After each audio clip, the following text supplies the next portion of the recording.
Man, that was a distinguished looking little picture you had there, brother. I know, man. How are you? There's your Good. river. Yeah, Smith right there, baby. Yeah, I've been out there. Welcome to the Why Should I Refer You podcast. And just like disclaimer warning for tender hearts and forgiving and peaceful minds. This is too seasoned, as my friend Tim would say, too heavily seasoned, perhaps over seasoned sales guys commercially for, let's just say, let's undershoot it, TM, and say combined we have over 50 years. That's conservative. I didn't want to say 60. Let's just say 50 plus. 50 Right. plus, right? 50 plus, yes. That's right. And we're both 50 plus. So that kind of works, right? Right. That's right. Yeah. So, anyways, TM Dickinson is a good friend of mine. He's from God's country, which is Virginia, and he lives in a much nicer as far as amenities section than I do. So TM hails from Charlottesville. I'm from Roanoke. You guys Uh, have got such great restaurants, man. Like you really do. yeah, Roanoke's up and coming. Yeah, yes, You've slowly. got bigger water than we do, Mike. Yes, we more fishing. I'll take that all day long. But anyways, TM, tell everybody who you are, what are you up to? Okay. I'm TM Dickinson. Go by my initials. I own a LLC called Catalyst Sales Performance. I'm a fractional sales manager, or in easier terms, I'm a part-time sales manager and a integrity selling sales trainer. I work with small business owners that typically have between 20 and 100 employees, somewhere between, I don't know, $3 and $20 million, and help them run and develop their sales organizations as they try to grow their business. Awesome. Yeah, TM is a newer but good friend, and we have waxed philosophically about sales at high and low ends, while initially completely sober, walking around the streets of Charleston, South Carolina, and then later slightly less sober. Right. That was a really interesting meal, but we're not going to talk about that experience And it now. wasn't just you and me, Mike. It definitely was not. It There were was the group had expanded to yes. unmanageable sizes. Yes, the mistake we made was being visible, right? If we had met at yours or my room, Right. everything would have gone the way we wanted it to. Right. But we were in public and we paid the price. Sometimes referrals don't work. So, anyways, let's go ahead and get started. So we only got really one official question here, and the question is it's the Why Should I Refer You podcast, and you and I have talked a little bit about how those conversations occur at different times. When you think of that title, what comes to mind? Well, what I think about is it's kind of a call to action for me. Is like, why should you refer me? Because I will return your client to you in better shape than when you handed them off to me. I So mean, it's gonna reflect well on you that you referred me, because I'm gonna do a good job helping your client with their issue that they have and help them trust you even more. so like I completely agree, 100%, obviously. Why do you think that that even needs to be said? Like, I agree with you that that is the number one thing that needs to be talked about, Right. but it's kind of unfortunate that we need to talk about taking care of other people's relationships. Yeah. Yeah. It's when I get a referral to go into some place, I feel a different kind of onus to get it done. Someone has vouched for me, and they've trusted me enough to do that. And I've gotten my arm around you a couple of times. We've really gotten to know each other and trust you. And so you are really going out on the limb for me and offering that referral. So I don't ask for them lightly. I know that I'm putting you in a position where you've got a lot to risk in referring Mhm. me. If you're not comfortable with that, I'm cool with you saying, yeah, I don't feel good about that right now, or I don't know that person, or whatever it might be. But when I get referrals, it's not, I always want to do a good job for my clients, but when somebody vouches for me, it's even a little more. I feel a little more dedicated to do a good job and to shine positively back on you as making that referral for me. Yeah, I love it. It's interesting. You and I've talked about this, and now we're recording it, so we have to alter accordingly. But like, You I can edit this, right? no, well, I have people that can edit it. I cannot edit it. I'm over 50. There's zero chance. Like, luckily, I make enough money that I can have smart, agile, highly intelligent people under 50 help. Thank Right. God. Right. Thank God for young professionals. Woo, man. Exactly. But like, I always, and I've been on record on many podcasts saying this, is I think the safest drivers when you think about protecting relationships. My book, Can I Borrow Your Car? Every relationship's like a fine car. But I think the safest drivers, in my experience, are commercial salespeople that have got at least 10 years experience in commercial sales. And I just want, like, if you're listening to this podcast or watching it on YouTube, yeah, TM, I apologize. At least you look better than I do. Like, my backdrop's better, Your but background is much better than my much offer. better, much better. But like I believe that if you've had 10 years of outside sales experience as a commercial salesperson, there's a high likelihood that you've received some formal training along the road. Right. High likelihood. Maybe not initially, depending upon whether you're an SMB or not, but there's a much higher percentage of professional sales training in commercial sales, period. Mhm. And you've got enough experience in adverse situations from a prospecting standpoint to become more adroit on your feet, so to speak. Mhm. And that's really the secret. Is like, I and I'm throwing this out to you. This is a statement and a question, right? I think where you really find the temper of the person, right? When you really find out if this is someone that's going to be a true strategic referral partner, center of influence, whatever you call it, it's those people that can do more than make a layup. They're Right. they're the people, because sometimes through no fault of your own, you've got some good relationships, both current and past. Some influential and complex types of people. Sometimes referrals can go bad through no fault of the giver or the receiver. It's because it's a bad day and that business owner's world, they forgot what's going on. And if that referral partner isn't good on their feet, bad things can happen. What do you think about that? Yeah, I have experience with that. Oh yeah. So, um, I think what you owe the person that's referring you is an evaluation, an honest evaluation of whether or not you can help the client. Not necessarily with their problem, but I think you also got to kind of attack, you got to address it on their personality type. If you're being referred in as a fractional sales manager to help somebody, there's some key things that you've got to get from the person you've been referred to. Are they going to let go of the vine? Are they going to give you the reins to do what you need to do?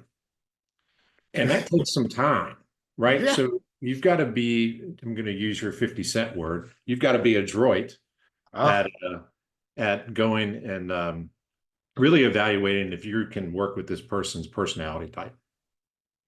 Um, I have gotten in situations where I've gotten, when I got referrals, like, I can definitely help them. Do they want to be helped? And they may say that they do, but sincerely, do they want to be helped? Do they have and I use it, do they have a Superman complex, especially with small business owners that have bootstrapped this? It's tough. And I made this mistake once, and I will only do it once. That all right. We have to hear the story. and I'm not going to go into details, but I typically want to work with a sole proprietor, a one business owner. This particular case had two business owners. One of them said all the right things, could quote verse and scripture on what they Ah, wanted to do, but they started to show pretty quickly that uh, they couldn't hand over the reins of the organization, and they were making decisions that were impacting me, even though we agreed that we were going to make those decisions together. They would be done in an echo chamber. that So sounds like a fun TM. fascinating. It was one of those, oh, fascinating moments, you know. Oh, It's fascinating. Is that how yeah, it went? yeah. And I felt like I'm much more careful with that now. I've been doing this for about 4 years.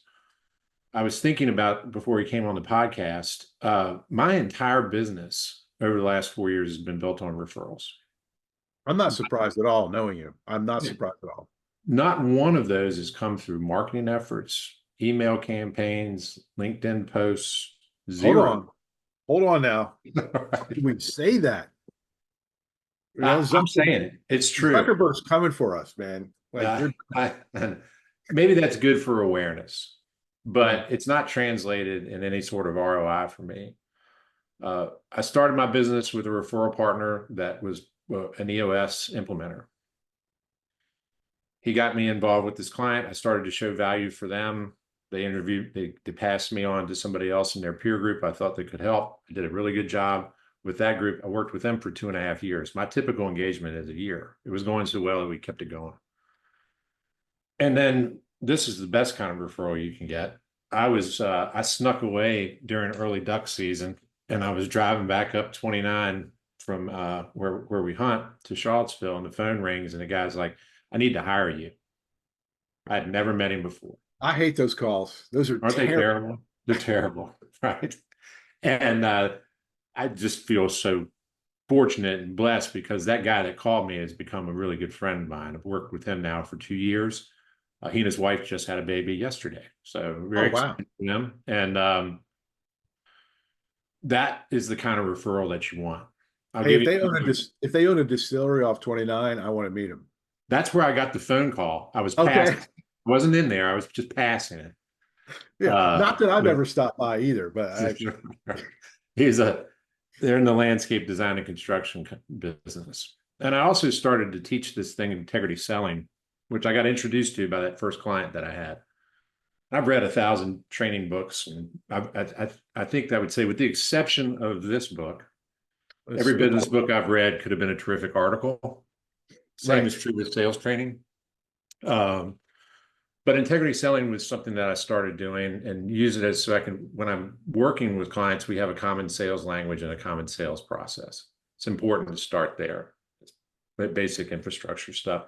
And you were saying most commercial people that have been in the business 10 years have had a lot of training. I have two sons that are recent graduates of college. One's 26 and one is 22. They both went to school. One of them went to the business school at the University of South Carolina, and one of them went to the marketing school at the University of Georgia. Guess how many classes they had on sales? Zero. Zero. We got lots of marketing classes, which is a small part of the sales process. Right. And you've got this challenge now, and I'm going to sound like I'm like you, Mike, seasoned analog dinosaur. Right. Is almost all people that graduate from college end up in a sales function, and their sales training is, here's the product manual, go get them Tiger. And then we look around like, oh, that didn't work out. They need some basic skills, so we can add this. That business for me, I trained a fellow that I was working with him as a fractional. He brought a peer in. That peer went to California to have a meeting, and I just called him and I said, "Hey, checking in to see how things are going for you. You know, I know there's a lot of things happening for you down in North Texas, and excited about those things for you. When you go out there to California, if you see somebody that thinks would benefit from the training, would you, just mind putting in a good word for me?" He said, "No problem." I mean, he didn't even respond. That was in a voicemail, right? Right. He called me back 5 days later. He goes, "I got 6 companies." Ha! And I thought he was kidding, right? I was like, "Really?" And he's like, "I got 6." And as a result of that, just that introduction, it is, the growth has been exponential, and just kind of getting past on. It's about the trust that I developed with this business owner and his sales team. And I've been training people within that peer group now for almost a year. And if I think about the number of students that have been in it, it's approaching 50, 5 different classes. I mean, Jesus did it with 70.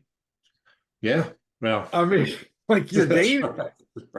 Right. I try to stay away from the Jesus comparisons, Mike. Yeah, but I mean, it's like pretty good marketing campaign. Yeah, it's great. And it's something that I really enjoy doing. And then every fractional sales management job that I've gotten has been as a referral from the person that I'm working with. So I'm showing them value. I'm telling them that I'm a man of integrity. And I say what I say I'm going to do. I tell them what I'm going to do, when I'm going to do it, and I deliver.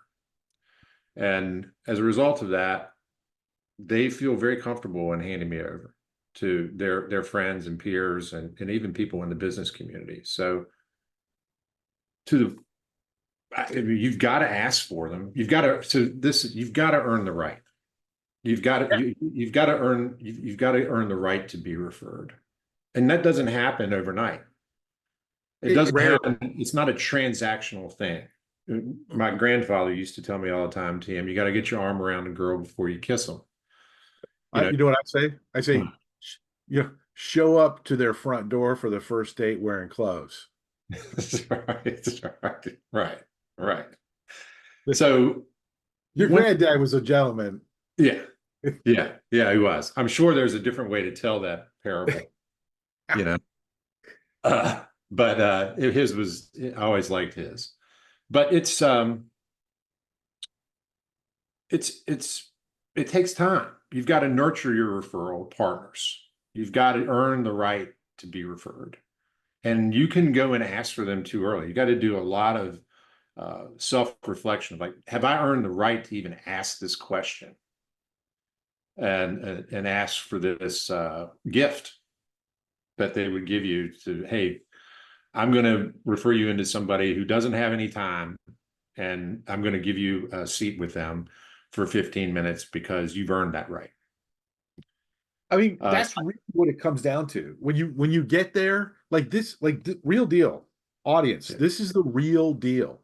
Like whether there's all kinds of arguments about should you ask referrals or not. I'm like, well, you should because you're the person that has the most to gain and the least at risk.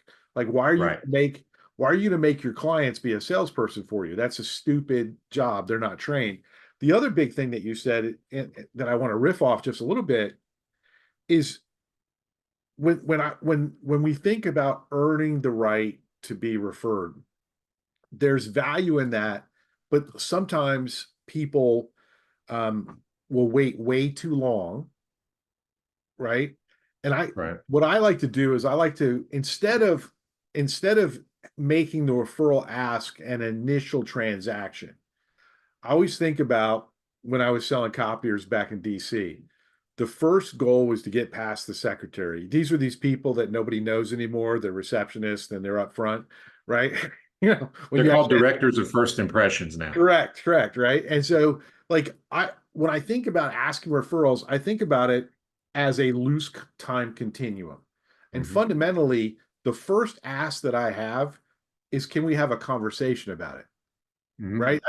And that's what I think sometimes we take something really powerful like referrals, which is so intimate, Right, like really, like when you've got a referral source like some of your clients, it's an intimate thing because they're doing it for you because they care for you and they believe in you.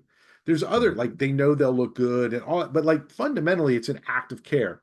And when you get into it, what I find stops people, right, is when we're asking for them to introduce us in a open generic way, which kind of shuts the conversation down. And instead, I like to get permission because I'm an old sales guy, right? Get him saying yes, right? Dale Carnegie, right? Right, And I'm like, hey, would you be comfortable having a conversation about introducing me to a couple of people that you know? And what I'm doing there is I'm lowering risk perception because I'm just saying, hey, can we have a conversation? The reason is sometimes they don't want to have the conversation. And I want to figure that out before I ask for them to do something. Like, right. could be a bad day, or I could have it completely wrong, and I have before that while they're a client of mine, I haven't hit the marks. There's some stuff there. And I find it really valuable when they say, well, I'm not sure about that. I'm not sure about, I'm ready to have that conversation. I'm always like, ding, ding, ding, ding. Uh-oh. Like, Yeah. what's wrong? Clarifying questions. Tell me what's going on. Exactly. And so I know that would resonate with you, but I also know I want people, when you have that conversation and say yes, they'd be comfortable having it, you then need to transition to asking for referrals. Right. Like, And specific referrals. yeah, by name. Like, I don't know Yeah. anybody named somebody that knows anyone. Right. Right. Right. I like, I say stop asking for fantasies, right? We're not advertising. We're not just throwing stuff out in the air. Right. I want to transition a little bit to something just Okay. because I'm not cynical and bitter. No, you're not. Not at That's all. right. I'm past that. Like Right. abject Passionate. despair. Passionately dead. So let's talk about some of these situations. And I know this has happened to you because you're been in commercial sales for a while. Yeah, I'm Where seasoned. someone, yeah, season, correct, for a while, like Yeah. salt for an eon. Yeah.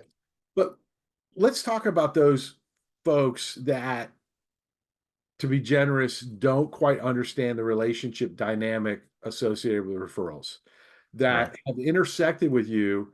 And have you ever had somebody that's implicitly asking you for referral but won't say it? And what's that feel like? I feel like I have something done to me rather than having something Yeah, done for me. that's probably the best description I've ever heard because it's invasive. Like, hey, I thought I was here for a physical, doc. You know, what's Right. Why are going you rubbing my back? Yeah, yeah, what's going on, man? This is not like, why do I have to take all my clothes off? But like, that's really like, damn, that's really good Yeah. because that's the problem. When all of a sudden you get, and these ideally, if you're like, you shouldn't ask for referrals from everyone you meet because most of them won't help you. So, like, you have to be able, but when you've got a client of yours that you've done good stuff for and value, the assumption, which is rightly so, is that all things being equal, they probably would be willing to help you if it was easy and made sense, right? That being the case, when you start doing this really passive aggressive, well, TM, would you agree that I brought a lot of value to our relationship? And I hear that and I go, like, I mean, did you get a little nauseous? Yeah. It's like, wow, it's a Socratic method coming Here during it this comes. conversation. Like, here, like, we're not married. This is not okay. What's the safe word? Like, Right. how can I stop? But like, don't do that. Yeah. Instead, be direct. Hey, can we have would you be comfortable having a conversation? And then asking referrals from your experience. Would you agree that what's the I'm not going to ask this, right, but we'll get close enough. Yeah. How different is the experience when someone has earned the right to a referral from you, Right. right? And they've approached you directly but professionally. And when you say, yeah, I'd be willing to help you, and they give you a name of somebody and a reason why it's in that person's best interest versus the person's like, hey, TM, they like, would you be willing to help me? And they go, well, what are some business owners you know? Yeah. Well, it makes it feel like work for me. I'm already busy, right? Yeah. And I've already got a lot of different things to do. If you can be specific, it takes the pressure off.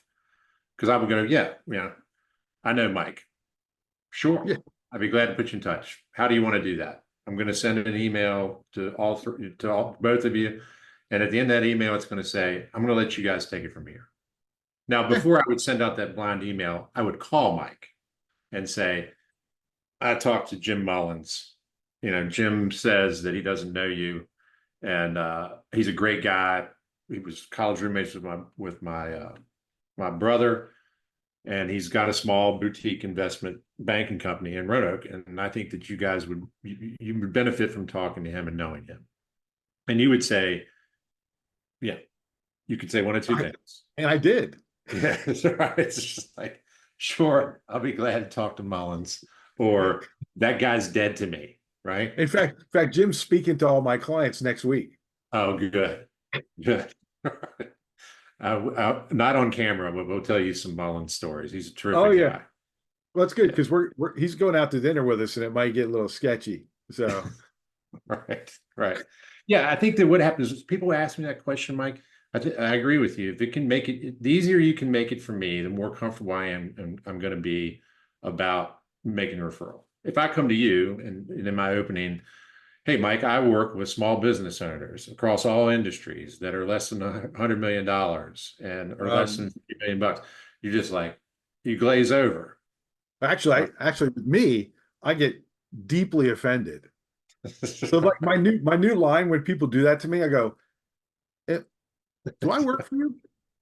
I Exactly literally, right. that's what I say. They go, "What?" I go, "Do I work for you?" Like, because like, so why is it my job to figure out who I know that you want to meet? Yeah.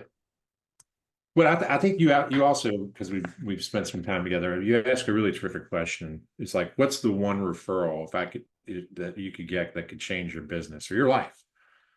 And that's a good way to get people to start to think about that, especially if you want to help. Imagine it's a young person that's come in, they don't know how to ask for referrals. It's a good way to teach them. It's like, tell me who it is.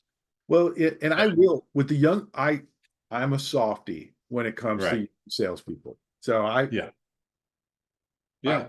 I will do some work, right? Because Yeah. I had older guys that helped me out, older women that were super successful when I was in copiers. Thank God that they were willing to go, hey man, like, like literally it's the Chamber of Commerce, a couple of friends from the Chamber of Commerce, like, hey Mike, love your energy. I'm like, oh no. Right. I'm a veteran. Oh, I'm like they didn't know. I was like, when you hear that as a vet, you're like, the sergeant says that.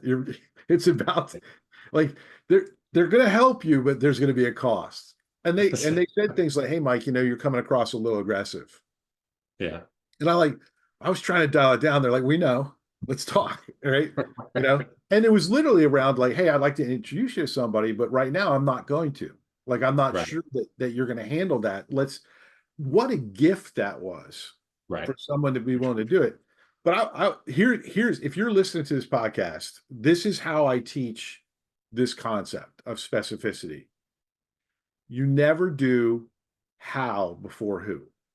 The referral introduction, you never want to have one standard way that you do referral introductions because people are different, right? People are different. And so, for example, I always say, do who before how. Because Right. like with Jim, for example, like we both know Jim, you know him better than I do, but he's in another, I've referred him like 3 or 4 opportunities. He's just a great guy, right? When you when you got that relationship, the introduction process gets a lot easier. You know if they're an introvert or an extrovert. Do they like wine or whiskey? Do they are they noble people that love fly fishing? What's it going to be, right? And so like something you said earlier, that personality thing is really huge because people ask me who do you want to work with? And I actually have a section on one of my websites about who I am terrible for. Right. Right. Right. I explicitly say it like who am I a bad fit for? I don't enjoy working with chatty Cathy, dilettante, extroverted people. Like I will if they're on the team, but my Right. ideal clients are systems based, maybe not completely introverted. They're functional extroverts if necessary. But those are the only people that can implement my system and get the massive ROI out of it. So I not only am aware of the personality type when I'm getting referred, but when I'm talking, when I'm having that, hey, would you be comfortable? Yeah. This is who I'm looking for. Talk to me about this person. Do they like if they like Excel spreadsheets, Yeah. it's almost guaranteed we're going to have at least a 1x better sales result. Yeah. Yeah, if you were breaking into the disc profile, I think that what you would say is you want to work with those high Ds or doers that are results driven and don't need 110% of the information in order to jump in the river to see how tall they are. Yeah. I want them to have some C though. Yeah, for Uh, sure. Yeah. What I don't like as much are super, super high S's Yeah, because they tend to they're take too so long. conscientious. Well, they're so conscientious. Well, they take Yeah, too long. It's a big problem for me.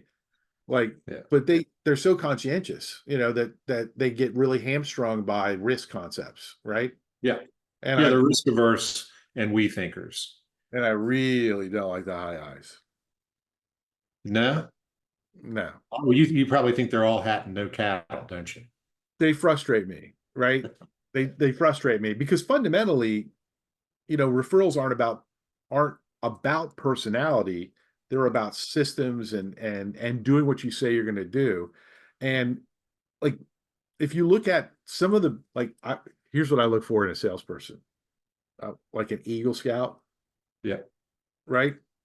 In some ways, an Eagle Scout is better than a veteran because they have less PTSD sometimes. I'm a veteran, like, so I'm not, but like, think about it. If you've got someone who at a younger age was able to do a multi-year process with lots of different steps and details to achieve success, if that's not commercial sales, I don't know what is. Right. Right. Exactly right. Yeah. I think the thing about the different behavioral styles is none of them are any better than the other. Period. But, you and I have talked about this. I think there's really four things that are four traits of highly successful people or salespeople, just people in general. You have good goal clarity. You know where you're going, you write it down. You got to have a high achievement drive. You're competitive with yourself and with others. Period.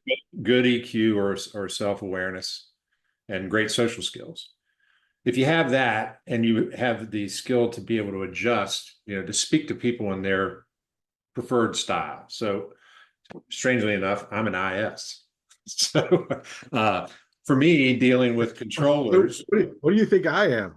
I think that you are probably you're an ID.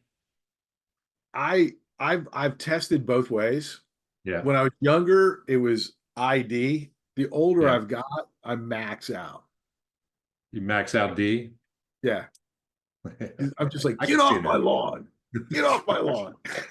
Right. But being able to kind of adjust your style and know what's important to the other person and speak to them in what I call their preferred buying language is really a key to success. And it's uncomfortable. If I have to go talk to somebody that's a C that's thinking about the cascading effects of what's going to happen, um, I have to adjust to that. And it took me a while to be able to appreciate it. I worked on a team, our CFO at my former company was an industrial engineer and a CPA. Where do you think he fell out on the So that's a bad referral for me. Yeah, right, right. But I got to the point, it took me a couple of years to really appreciate him because he was thinking about things that my brain just doesn't naturally think about. So that yin and the yang, I think it's important to have. And I got to really appreciate him to the point where I would go, I was like, I know that I'm not thinking all the way through this. I'm emotional. I need about 80% of the information to make a decision. He needed 110. And then I just like, he can really help me think about the effects of this. Absolutely. 100%. It's like my wife is Yeah. slower paced, people oriented, Right. right? Right. I'm task. I'm just fast, Right. fast, right? No slow Yeah. unless it's necessary. And then, but like, the one thing I'll say is that being able to communicate, which you and I just talked about, and we were having fun with it, and we're going to land the plane here in just about 5 minutes, Okay. is one of the ways that the question of why should I refer you gets answered really well when you're not present.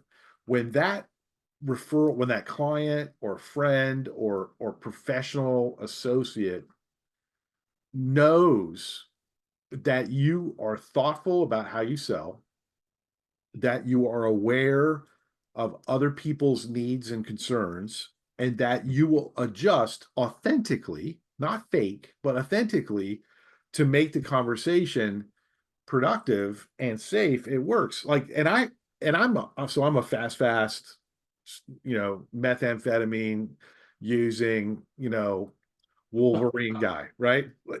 That's just my natural The style, honey right? badger. Yeah, yeah. Like, like, I don't care if you outweigh me. Let's roll, right? And so that's why I work really well with independent business owners. Right. But like, but I literally have designed my sales meetings to protect my natural weaknesses that are strengths. Yeah. And so I start off every meeting with, "Hey, it's great to be introduced to you by TM. He's a dear friend. Nothing personal, but like my number one goal in this meeting is that you thank TM for introducing me. Right. That you are comfortable, that this doesn't affect negatively. I want to let you know that if anything bad happens, it's because of me and not him. Do you agree?" And like because I know how I am. I'm passionate, high energy guy. And then at the end of it, I always bring it back. I go, "Hey, by the way, I did this yesterday. A guy that was referred to me by someone who's in a position of serious influence at a multinational company. So this is the fourth referral I've gotten from this person. They let me speak. And so it's not like a, hey, you should talk. When I'm talking to them, I say, hey, would you do me a favor and would you please communicate back to this senior executive. I'm trying not to say her name. She's an amazing person. And just let her know if this was worth it or not, if this is a good experience. Like, but if it wasn't, please let her know so that she knows not to introduce me to other people." And the guy was like, wow. He goes, "I read your book. It's in the book, and daggone it, you're living it." I'm like, well, I have to.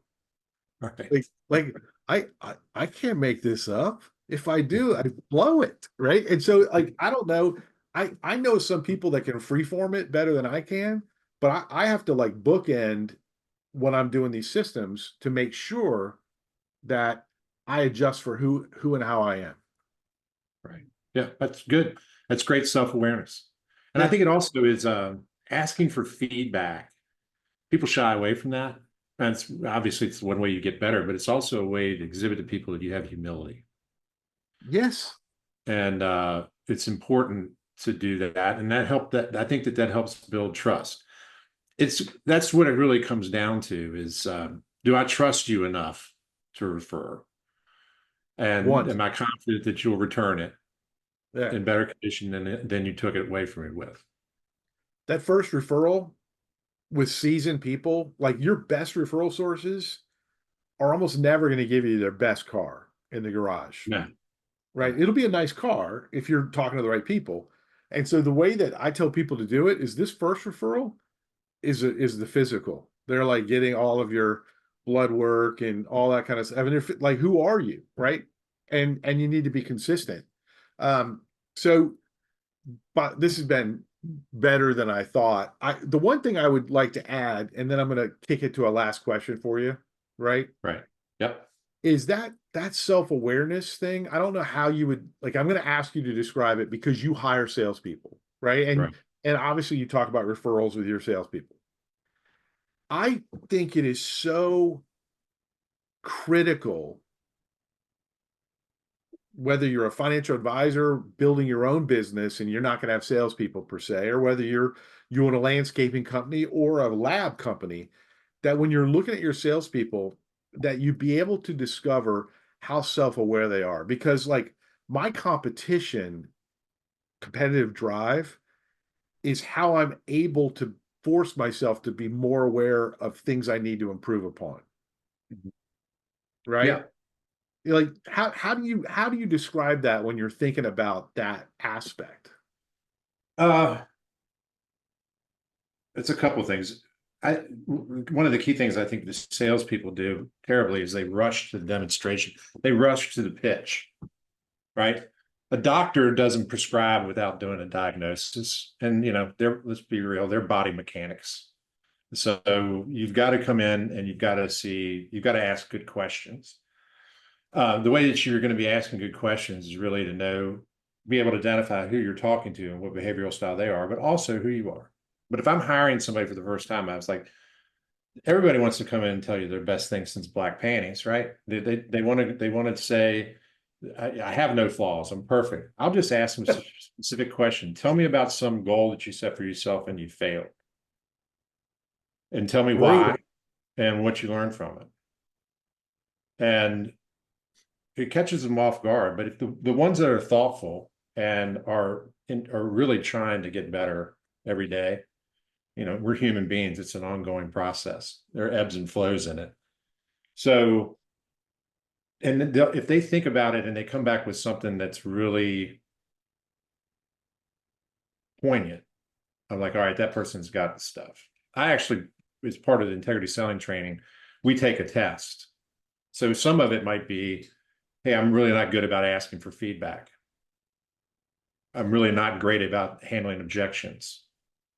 And we track it from the beginning until the end and hopefully see some improvement there. But, I think it just comes down to know who you are. Like you were saying, your weaknesses Yeah, I and mean, you personnel is embrace important. them, and you know that they're there. You don't shy away from them, as you said, they're strengths. But Yeah, just to recognize that you have some is important. it's massive. Like the I will go to my grave stating that personality is not a limiter in sales. It's your ability to acquire skill. Right.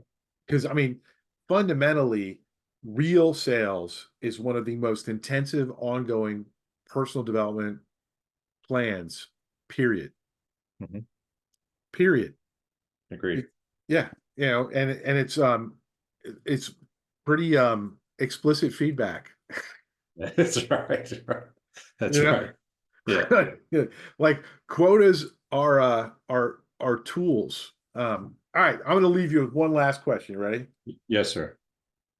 When you think about and let's take that person who is not as confident. They're successful business owner, maybe a successful financial advisor or a copyist, but like they're okay. They're mid career, and they've got some good results, but they're not as confident as they would like to be. What piece of advice would you give them on how to move to the next level?